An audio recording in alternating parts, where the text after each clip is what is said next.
Então, muito boa tarde, senhoras e senhores deputados. Cumprimentar a Associação Portuguesa de Administradores Hospitalares. Estamos aqui na Comissão de Saúde, no Grupo de Trabalho das Audiências, e agradecer a vossa presença e cumprimentar-vos o assunto que nos trazem nesta audiência sobre o processo de revisão da carreira de administração hospitalar. Permitam-me cumprimentar o Sr. Presidente da Direção, Dr. Xavier Barreto, a Tesoureira da Direção, Dra. Catarina Paulino, a Dra. Raquel Chantre, Secretária da Direção. Temos uma grelha de tempos, 10 minutos iniciais para a Associação Portuguesa de Administradores Hospitalares, depois 5 minutos a cada grupo parlamentar presente e novamente 10 minutos à Associação. E sem mais demoras passo já a palavra ao Sr. Presidente da Direção, Dr. Xavier Barreto, para apresentar esta audiência. Muito obrigada.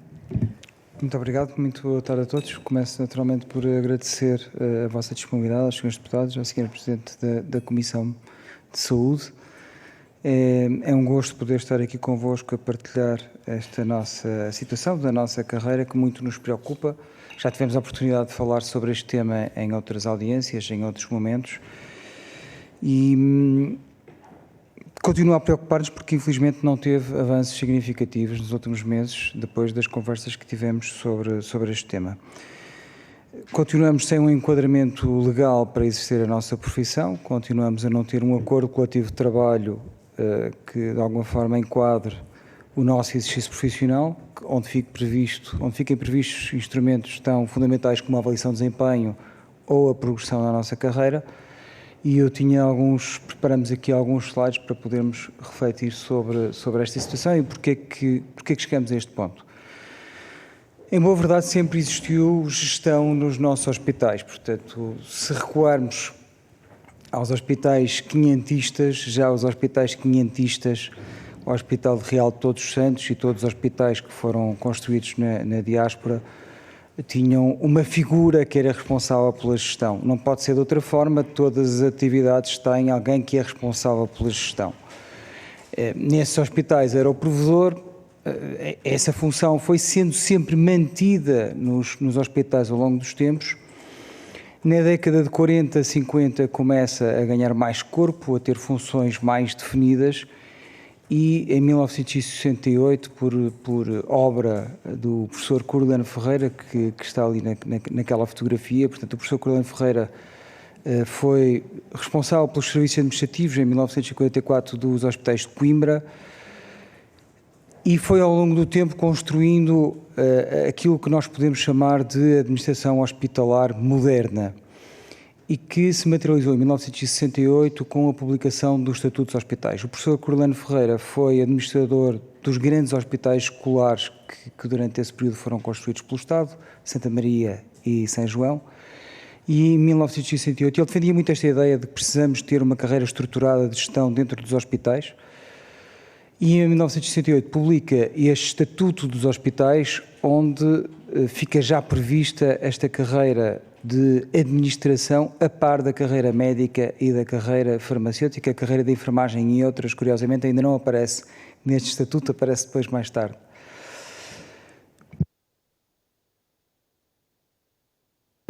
Peço desculpa. Foi preciso depois, naturalmente, formar pessoas para esta carreira.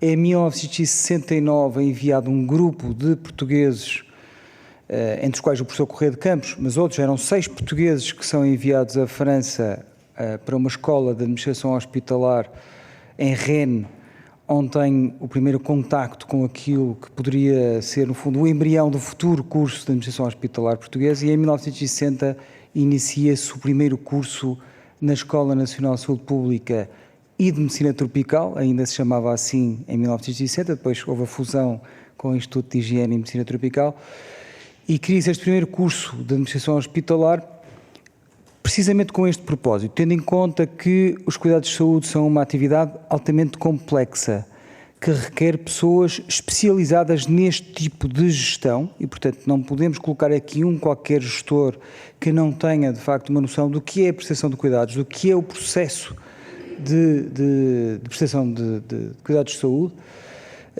Surgiu esta necessidade e criou-se este primeiro curso de administração hospitalar em 1960 e que dura até hoje. Portanto, até hoje continuam a ser formados todos os anos alunos pela Escola Nacional de Saúde Pública.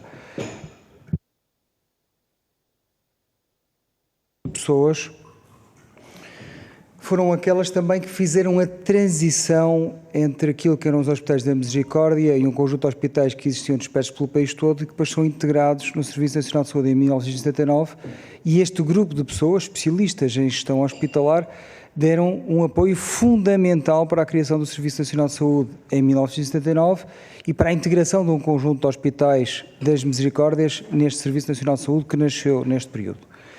Em 1980, foi necessário reorganizar, estruturar melhor esta carreira e foi feito através daquele decreto 101/80 que, em boa verdade, continua em vigor. Portanto, é um decreto que nunca foi revogado e continua em vigor.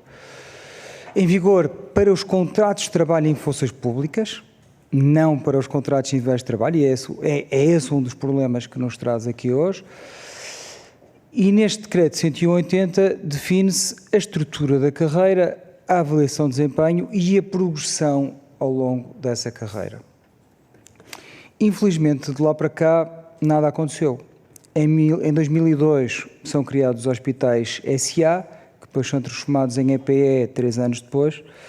Isto obrigava necessariamente à criação de acordos coletivos de trabalho, porque estas novas entidades passam a funcionar ao abrigo do direito privado e, portanto, obrigava à criação de acordos coletivos de trabalho para um correto enquadramento destas diferentes profissões. Isso foi feito para todos, para os médicos, não foi feito em 2002, foi feito mais tarde, em 2006, 2007 e até agora mais recentemente, por exemplo, para os farmacêuticos, foi dos últimos a fazer-se. Todas as profissões tiveram um novo enquadramento através de um acordo coletivo de trabalho, com exceção da administração hospitalar, o que leva a que os administradores hospitalares que estão hoje contratados através de contrato de trabalho, que é o nosso caso, não tenham direito à avaliação de desempenho nem a qualquer progressão profissional. Portanto, nós já não estamos a discutir, hoje nos tempos que correm a discussão é salários, se aumentamos ou não aumentamos salários, nós não estamos sequer aqui hoje para discutir aumento de salários. Estamos aqui para discutir o mínimo, o base, que é ter um enquadramento legal para trabalhar, para ter avaliação de desempenho, para ter progressão ao longo de uma carreira. Em 2019 há este acordo coletivo de trabalho que é aplicável a todos os hospitais do Serviço Nacional de Saúde e que tentou harmonizar um conjunto de matérias entre CITES, portanto, contratos de trabalho e contratos de trabalho em funções públicas, em algumas matérias que são importantes, a retribuição, o desenvolvimento profissional e a avaliação de desempenho, e que, infelizmente, não está a ser aplicado pelos hospitais. Não está a ser aplicado pelos hospitais.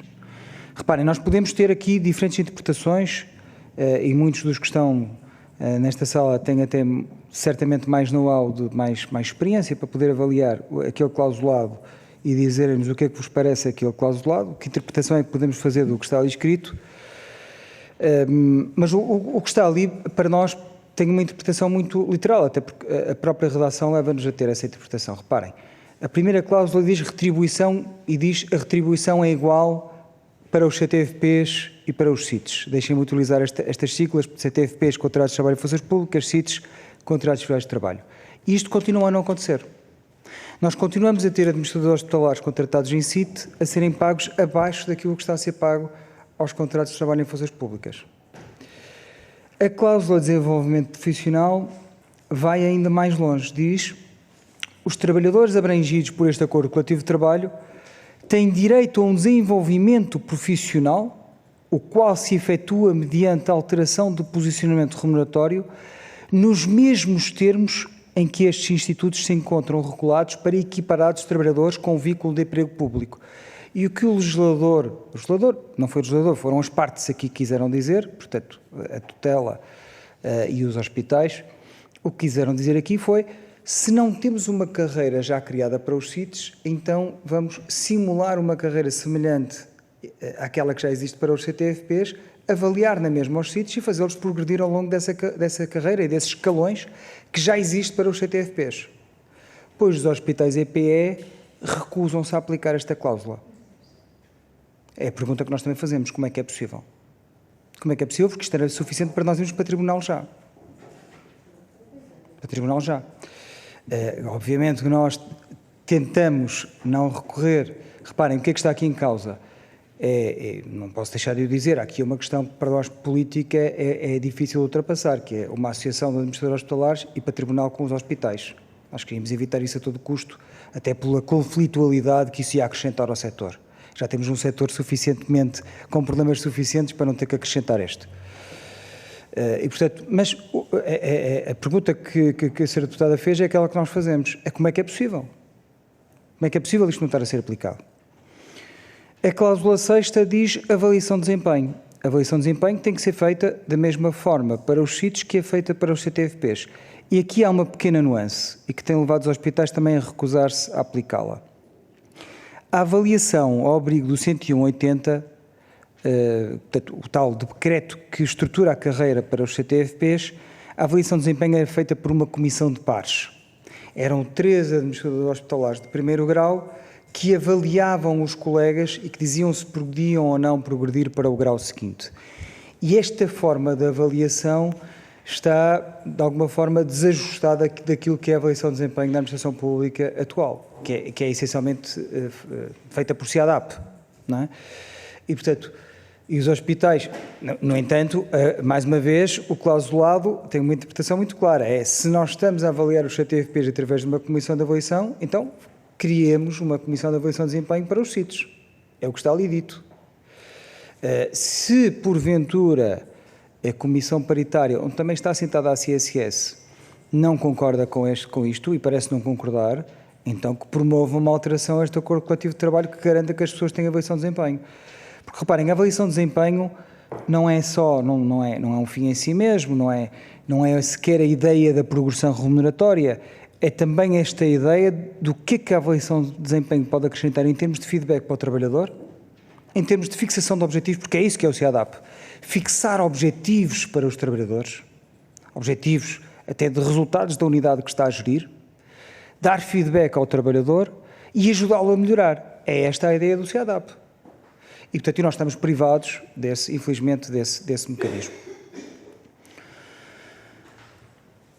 Há um tema, este é o tema que no fundo está subjacente a toda esta discussão. A gestão em saúde tem especificidades, deve ser feita por pessoas especializadas nesta área e não falta literatura, quer dizer, a evidência até empírica, aquilo que nós vemos no dia-a-dia confirma isto. É completamente diferente ter um administrador hospitalar formado em administração hospitalar e com experiência, com percurso, e ter alguém que cai ali neste novo setor, nunca tendo contactado com a saúde.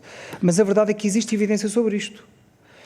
Eu trago-vos ali um artigo, mas podia-vos trazer outros, onde se diz claramente que para ter uma gestão eficaz é muito importante ter pessoas formadas em gestão hospitalar. Há uma ligação direta entre a capacidade de gestão e os nossos resultados e o desempenho dos nossos sistemas de saúde.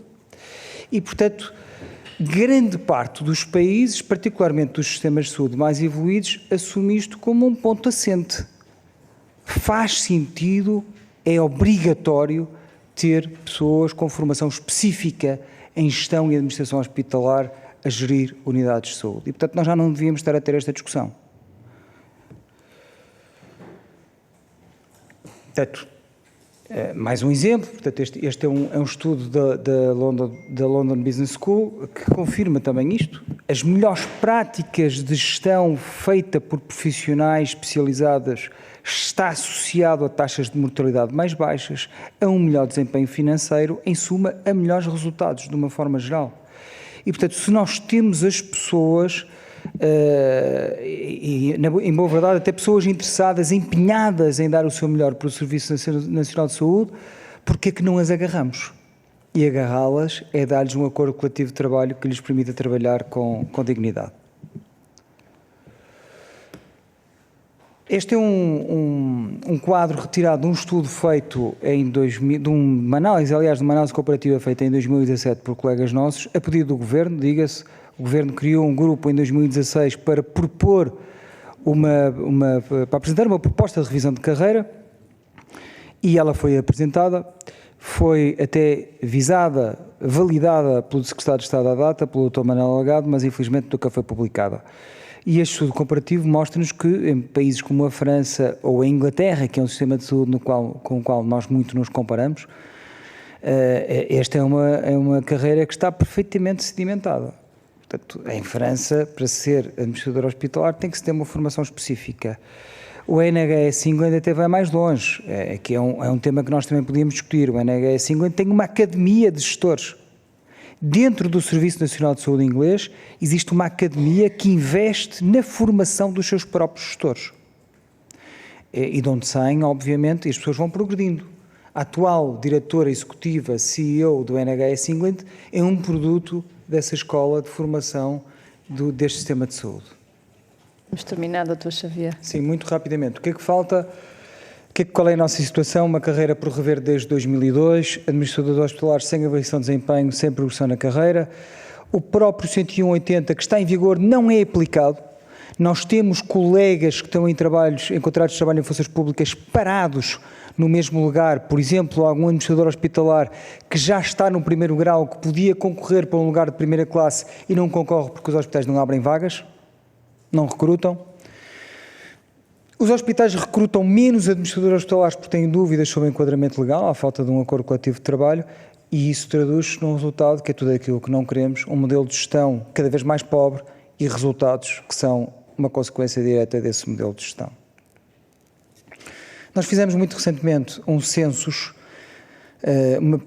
um questionário aos nossos colegas, responderam cerca de, ajuda-me Catarina, 286 colegas, e fizemos perguntas que nos ajudavam a caracterizar esta população, onde é que estão a trabalhar, em que regiões, em que tipo de unidades, que tipo de salário é que estão a ganhar, e a conclusão que nós tiramos com esta análise, é uma análise ainda muito prévia, é que o impacto financeiro era absolutamente residual.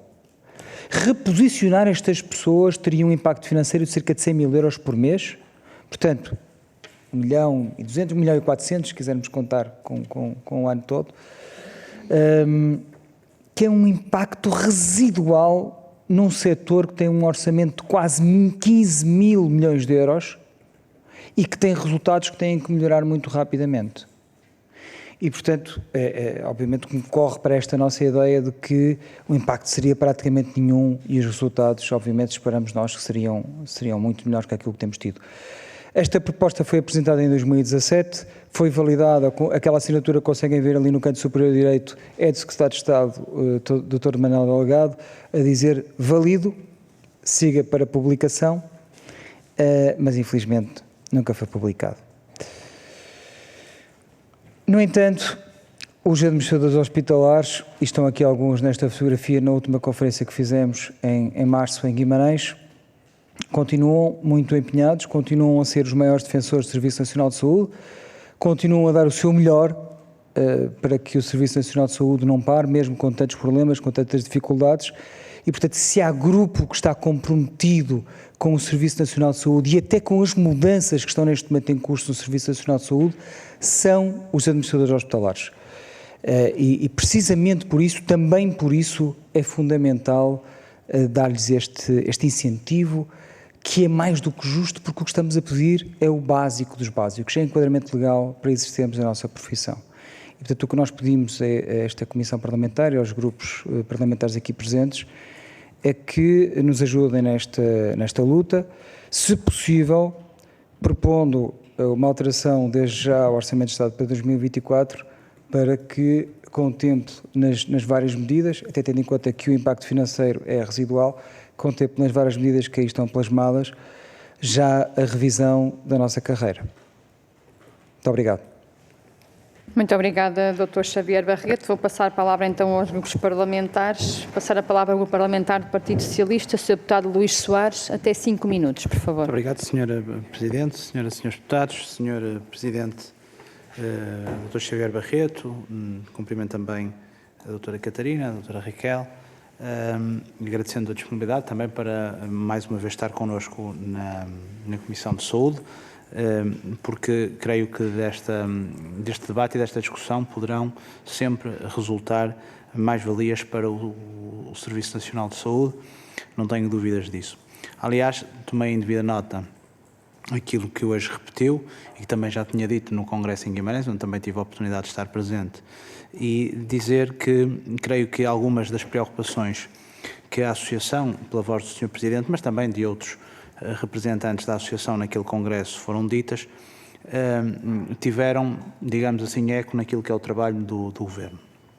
Uma primeira nota que gostava de deixar, e que é, aliás, um compromisso do Partido Socialista, tem a ver com a necessidade, creio que recíproca para quem presta atividade, mas também para o Serviço Nacional de Saúde, que de facto quem tem a responsabilidade de gerir os nossos hospitais tenha autonomia na sua gestão. O reforço da autonomia da gestão era um dos objetivos que nós definimos como prioritários e creio que seja pela constituição das unidades locais de saúde, mas também seja por aquilo que já veio à luz com um despacho de ontem, podemos lograr esse objetivo de maior autonomia das instituições, desde logo não só naquilo que é a execução cotidiana do trabalho que os administradores hospitalares têm, mas também naquilo que é a relação entre as unidades hospitalares, o Ministério da Saúde e o Ministério das Finanças. Creio que a eliminação ou da sujeição, digamos assim, dos planos de atividade e orçamento à apreciação e aprovação por parte da tutela das finanças é, do nosso ponto de vista, uma conquista muito grande, que não é do PS, é uma conquista para o país. É uma conquista para o país. E, portanto, dizer que sei que essa era uma das vossas preocupações, defenderam-se e bateram-se por ela e, portanto, também, da nossa parte, registar essa conquista, que é uma conquista que partilhamos com todos, porque creio que é, de facto, um avanço. Uma segunda nota, para dar conta, mas também aí eventualmente poder confirmar essa informação que tem a ver precisamente com a questão que nos colocou da remuneração dos administradores hospitalares em contexto de hospitais EPS. A informação que temos e que vamos tendo pelo contacto regular que vamos fazendo com os conselhos de administração é que houve uma circular interna que foi distribuída por todos os hospitais para que se clarificasse precisamente que na abertura dos concursos os administradores hospitalares fossem, a sua remuneração correspondesse aos lugares de classe sendo equiparados à classe de pessoal dirigente. Eu queria que, por favor, me desse nota se de facto isso se é assim e já agora se, de acordo com a experiência que têm, se essa nota informativa da tutela se está a ser, digamos assim, respeitada por parte das administrações hospitalares. De facto, a nossa experiência, infelizmente, vai no sentido de que muitas vezes, não tanto até as administrações hospitalares, embora tenham sempre a última palavra, mas muitas vezes os departamentos de recursos humanos do hospital ganham vida própria e passam a aplicar a lei e a interpretar a lei, muitas vezes em sentido contrário àquilo que o legislador, seja a Assembleia da República, seja o Governo, tem. E, portanto, também ter esse acompanhamento da vossa parte, saber se essa prática ou se essa orientação da tutela se foi ou se não foi, ou se está ou se não está a ser cumprida. A terceira nota, relativamente à questão central, e não queria fugir dela, não nos cabe fugir dela, mesmo que isso signifique muitas vezes não ir ao encontro daquilo que são as pretensões daqueles que aqui vêm manifestar a sua vontade, que tem a ver precisamente com a revisão da carreira de administrador hospitalar. Se nos perguntarem a nós se a nossa vontade era regulamentar a carreira de imediato, não só de administrador hospitalar, mas creio que de várias carreiras que aguardam já há alguns anos a sua regulamentação, a nossa resposta é claro que gostaríamos de poder fazer isso já hoje. Ontem já era tarde. O compromisso do Governo com um conjunto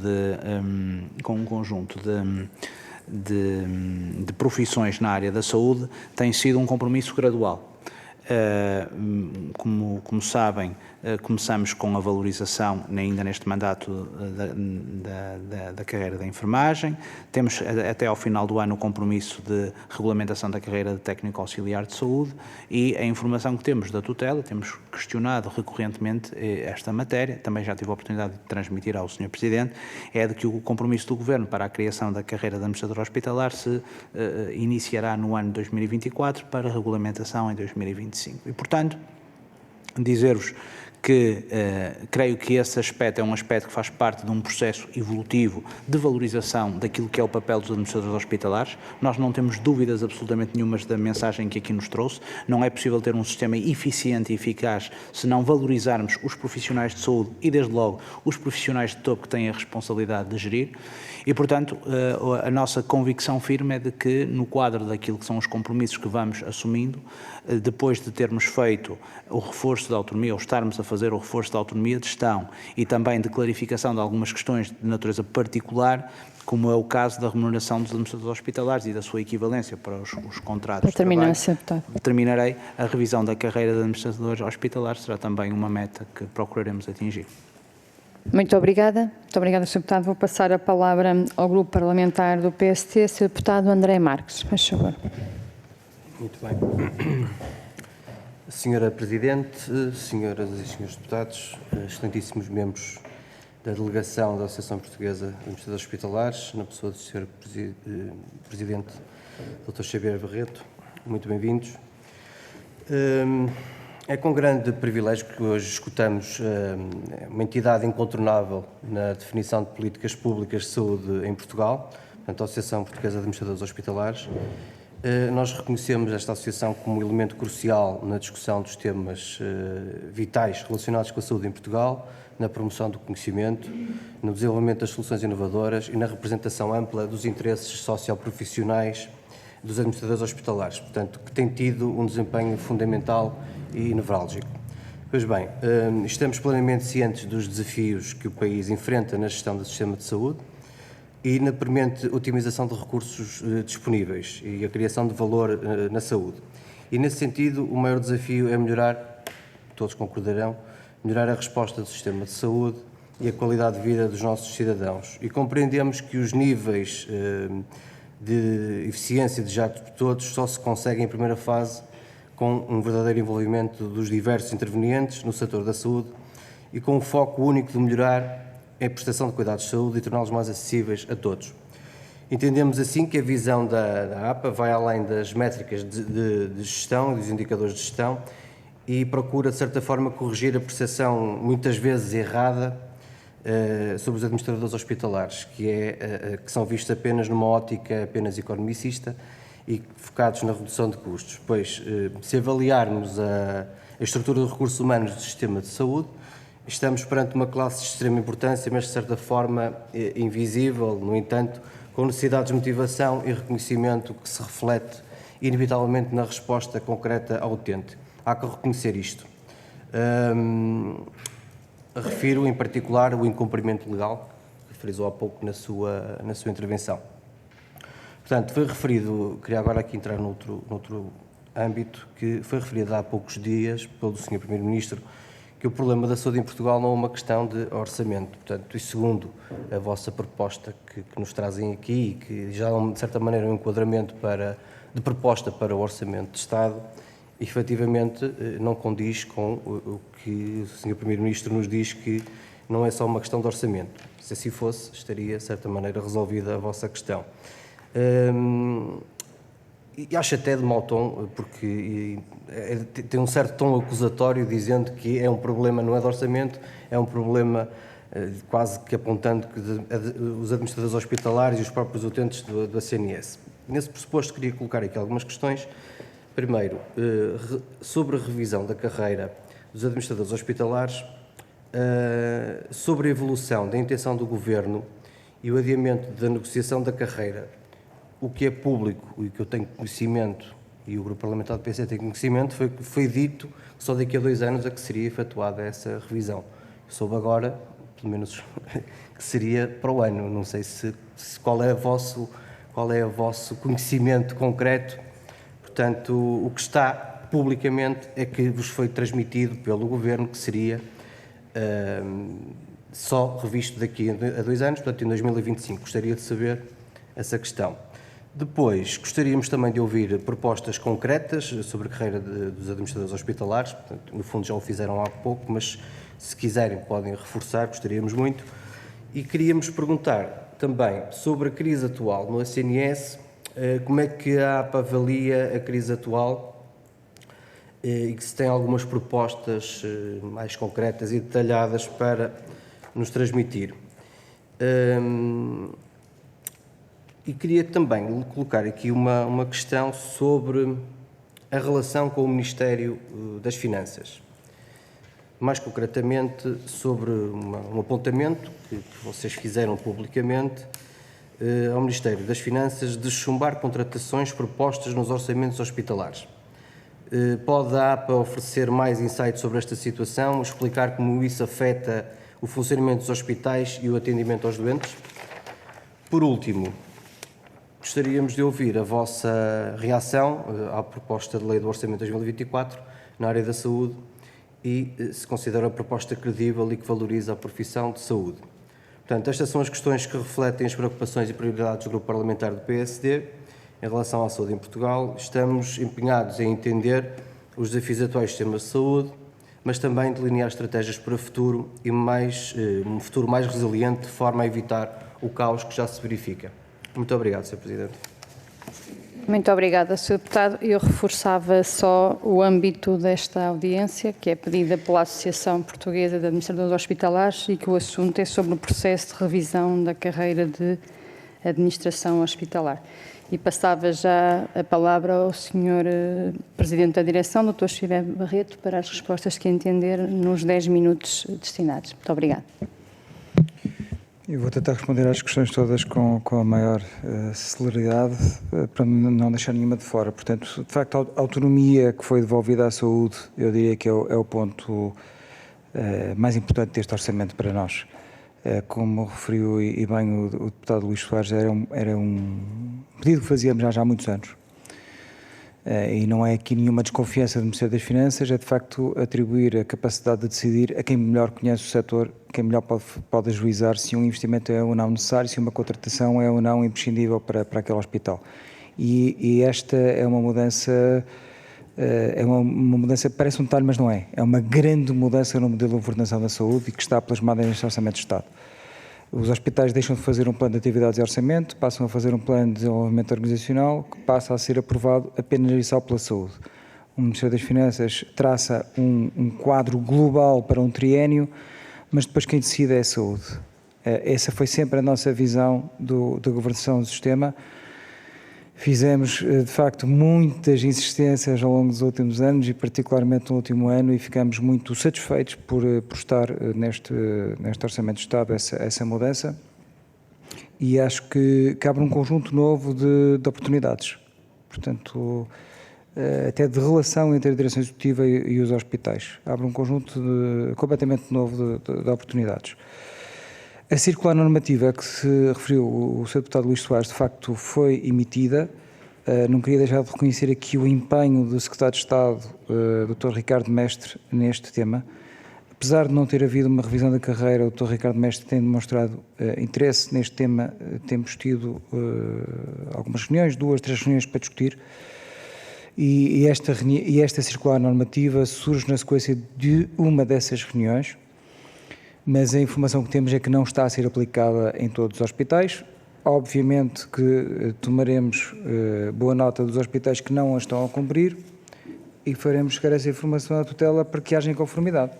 Porque, obviamente, um hospital, no nosso entender, não pode deixar de cumprir uma circular da tutela. Mas reparem, supostamente este Acordo Coletivo de Trabalho de 2019 tinha uma comissão paritária para dirimir questões em que nós não tivéssemos de acordo, tivéssemos dúvidas. A Comissão Paritária só reuniu uma vez, há cerca de 6 meses. Eu estive nessa reunião, estive eu, um colega meu, o Alexandre Lourenço, o José Abrão, da FESAP, que tem estado connosco também nestas reuniões, e não houve acordo sobre nada e nunca mais voltou a reunir. E, portanto, isto faz sentido num sistema que supostamente, quer dizer, para mim não faz sentido absolutamente nenhum.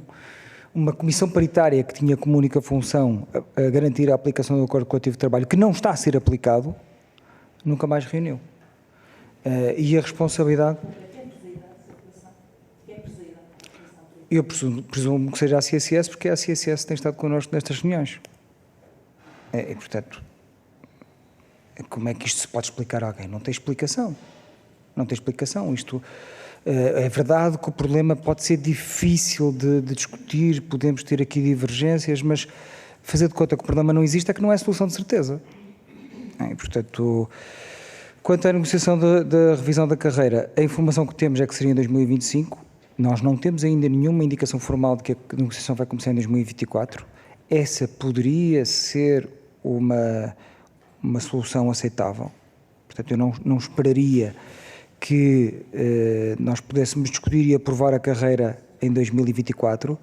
Eu admito que o compromisso de preferência plasmado em sede do Orçamento de Estado, no âmbito das medidas que estão previstas no Orçamento de Estado, no ponto relativo a recursos humanos, se este ponto pudesse lá estar, dizer, vamos negociar a revisão, ainda que ela possa ser só publicada e ter impacto financeiro em 2025, acho que era um compromisso que os nossos associados podiam estar disponíveis para aceitar.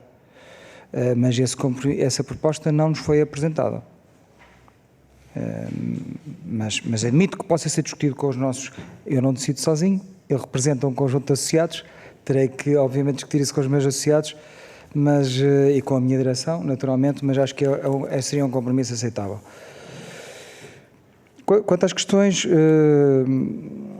apresentadas pelo grupo parlamentar do PSD, portanto, a primeira, que é a questão da carreira, já está resolvida, está respondida a esta, não temos a informação formal de que será em 2024 essa negociação.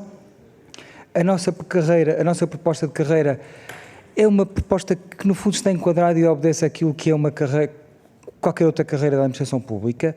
As pessoas entram pela base e vão progredindo em graus diferentes de complexidade, portanto, vão ter conteúdos funcionais associados a diferentes graus de complexidade e a diferentes remunerações em função desses graus de complexidade, e para progredir de grau para grau tem que ter uma avaliação de desempenho que, no nosso entender, deve incluir objetivos muito concretos, específicos, relacionados com a unidade que está a gerir.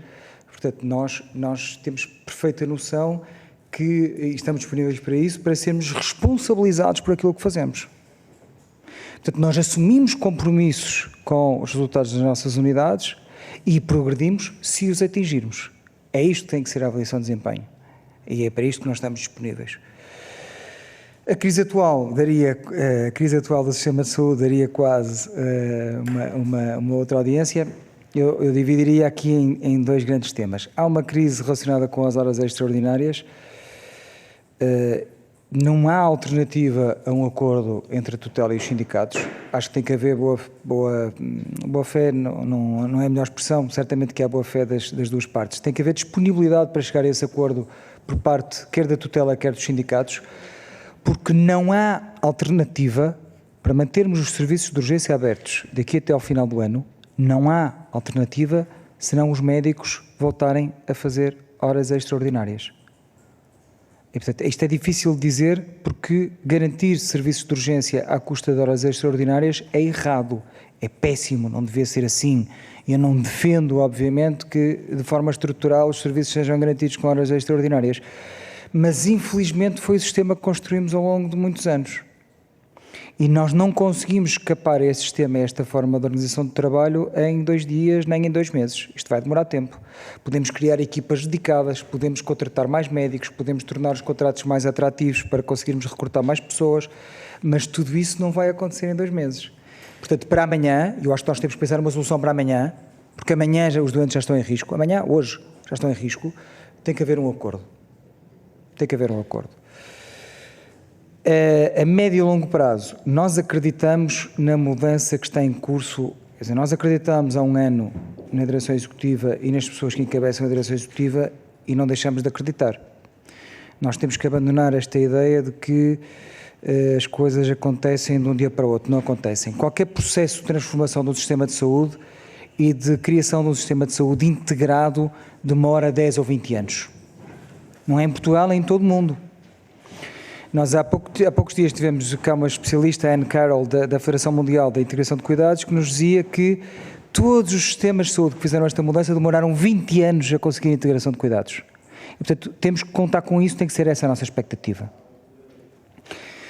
Acreditamos num sistema de saúde integrado e que vá muito para além só da mera integração entre cuidados primários e cuidados hospitalares.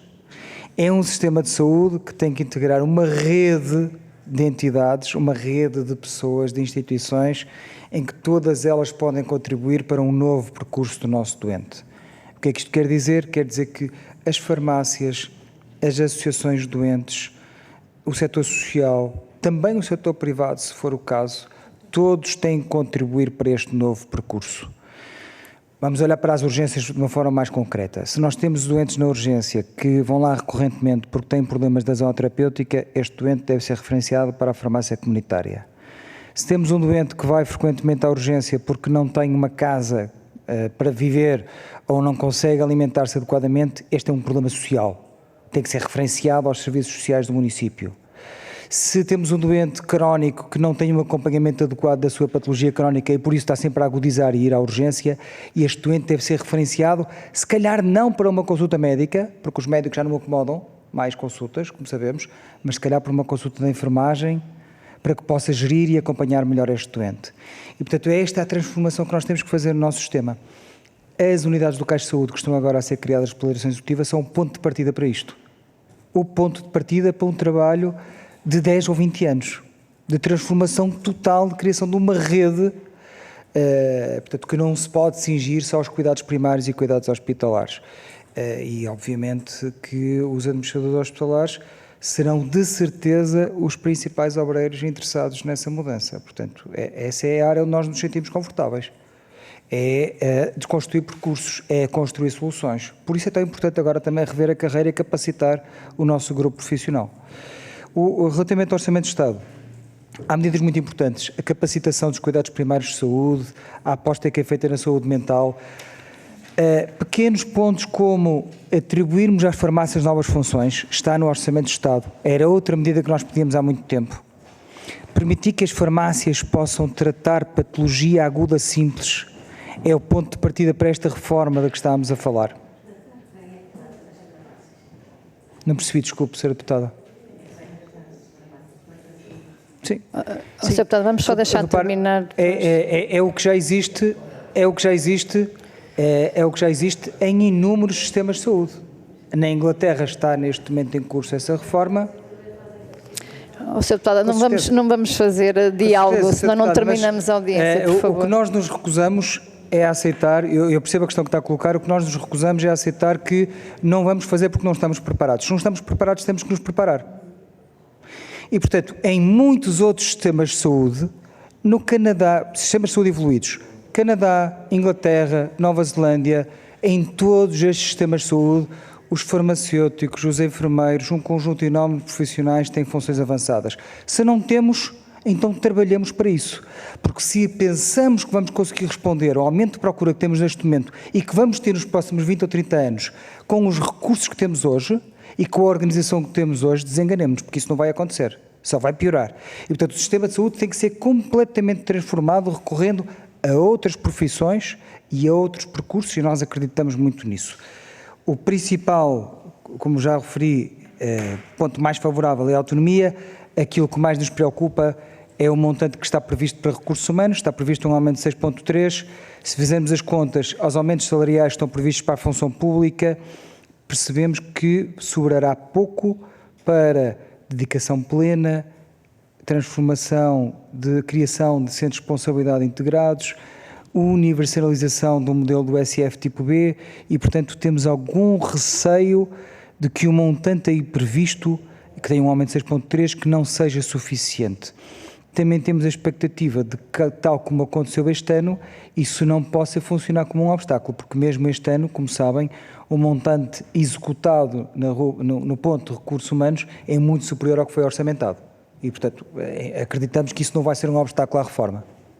Muito obrigado. Muito obrigada, Dr. Xavier, Presidente da Associação Portuguesa de Administradores Hospitalares. Cumprimentar também a Dra. Catarina Paulino, Dra. Raquel dos Santos, senhoras e senhores deputados. Despedimos-nos assim da Associação e agradecer uma vez mais a pedido de audiência e dizer que esta Comissão de Saúde está disponível para o que assim entenderem. Muito obrigada, boa tarde. Muito obrigado a todos. Boa tarde.